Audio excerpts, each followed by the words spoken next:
अच्छा, आज हम जिस एक्सरसाइज की बात करने लगे हैं वो है आरडीएल, रोमेनियन डेडलिफ्ट कहते हैं इसको, या स्टिफ लेग डेडलिफ्ट भी कहते हैं। दोनों ऑलमोस्ट सेम एक्सरसाइज हैं, सिर्फ फ़र्क जो सा है वो डेप्थ का है। अच्छा, अब ये आप बारबल के साथ भी कर सकते हैं और ये हम डंबल्स के साथ भी एग्जीक्यूट कर सकते हैं, ठीक है। इसको क्यों एक्सप्लेन करना है हमने, ये वजह क्या है, इसको करते हुए बड़ी सिंपल और बड़ी ज़बरदस्त मूवमेंट है आपके ग्लूट्स और हैमस्ट्रिंग के लिए। लेकिन इसके दो मेन क्यूज हैं जिनको हम आज डिस्कस करेंगे। पहला जो सा है वो है हिप हिंज। हिप हिंज जो सा है वो करना किस तरह से है, और आपने जब डाउनवर्ड जाना है तो किस तरह से जाना है, और अपने हिप सॉकेट को, हिप का जो बॉल सॉकेट है उसको किस तरह से यूज़ करना है, यानी हिप जॉइंट को किस तरह से यूज़ करना है, उसके बारे में बात करेंगे। दूसरा हम बात करेंगे बैक फ्लेक्शन के बारे में कि बैक फ्लेक्शन क्या चीज़ है और कितनी है और कितनी डेप्थ, क्योंकि जैसी डेप्थ है जितना आपने नीचे जाना है वो पर्सन टू पर्सन वेरी करता है, डिपेंड करता है कि आपकी मोबिलिटी क्या है और कितना आप नीचे जा सकते हैं। अच्छा, इसको हम एक्सप्लेन करते हैं कुछ इस तरह से।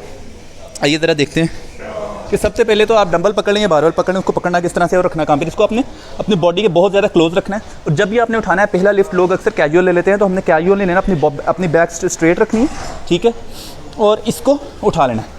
अब पहले हम एक्सप्लेन करते हैं कि दोनों डंबल से, दो डंबल से आप किस तरह से कर सकते हैं, दोनों साइड से बायलैटरल मूवमेंट किस तरह से कर सकते हैं। यानी आप तो बायलैटरल मूवमेंट के लिए आपने, ये आपकी मूवमेंट है, ठीक है, ये एंड अप।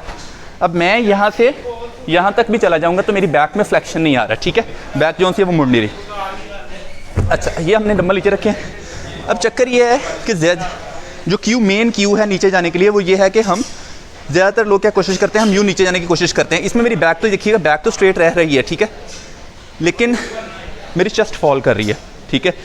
इसकी वजह से ज़्यादातर लोगों का मसल माइंड कनेक्शन नहीं होता। तो हिप हिंज क्या चीज़ है, उसको यूज़ किस तरह से करना है। हिप हिंज है, ये आपका हिप जॉइंट है, बजाय इसको आप चेस्ट को नीचे फॉल करें, आप पीछे की तरफ जाएं। जिस तरह आपने पीछे एक स्टूल पड़ा हुआ है और उसके ऊपर बैठने की कोशिश कर रहे हैं, तो उस तरह से आप ग्लूट्स को पीछे की तरफ ड्राइव करें एंड देन अप।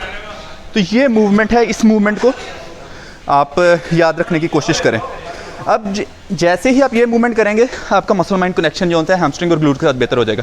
और दूसरी चीज़ कि जब आपने नीचे जाना है, आपने उस डेप्थ में जाना है जहाँ तक आपकी बैक जो सी न्यूट्रल रहती है। जहाँ पर आपकी बैक में ये चीज़ आना शुरू हो जाए हल्की सी, वहाँ पर आपने स्टॉप कर देना, क्योंकि बैक फ्लेक्शन जो सी है वो बैक पेन का बायस बनेगी और आपकी डिस्क जो सी है उसको इंजर्ड कर सकती है। अब यूनिलैटरल मूवमेंट किस तरह से है। यूनिलैटरल मूवमेंट में आपने एक साइड पर डंबल पकड़ना है, एक टांग पीछे ड्राइव कर लेनी है, और एक टांग जो सी है जिस साइड पर आपने करना है उस साइड में डंबल पकड़ लिया। यूनिलैटरल मूवमेंट थोड़ी सी स्टेबिलिटी लेकर आती है, थोड़ा सा इम्बैलेंस में बैलेंस लेकर आती है, क्योंकि आपने एक साइड पे वेट रखा हुआ है, दूसरी साइड पे नहीं रखा, तो दूसरी साइड जो सी है बैलेंस करने के लिए वर्क कर रही है, आपके एक्सटर्नल ओब्लिक काम करेंगे। अच्छा, अब यहाँ से पिछली टांग पर आपका वेट नहीं है, आप हिप हिंज एक साइड पे यूज़ करेंगे, पिछली टांग जो सी वो ऑलमोस्ट न्यूट्रल है, एंड देन अप। वज़न को हम बिल्कुल पास रखेंगे, इस तरह भी कर सकते हैं। कुछ लोग के पास ज़्यादा बैलेंस है तो वो इस तरह से भी कर सकते हैं, यानी आप सिर्फ हल्का सा सपोर्ट भी ले सकते हैं और टांग को ऊपर भी उठा सकते हैं। तो इट डिपेंड्स ऑन यू। तो ये था जी आरडीएल किस तरह से करना है, बैक फ्लेक्शन क्या है, और हिप सॉकेट को आपने किस तरह से यूज़ करना है। And that's it for today.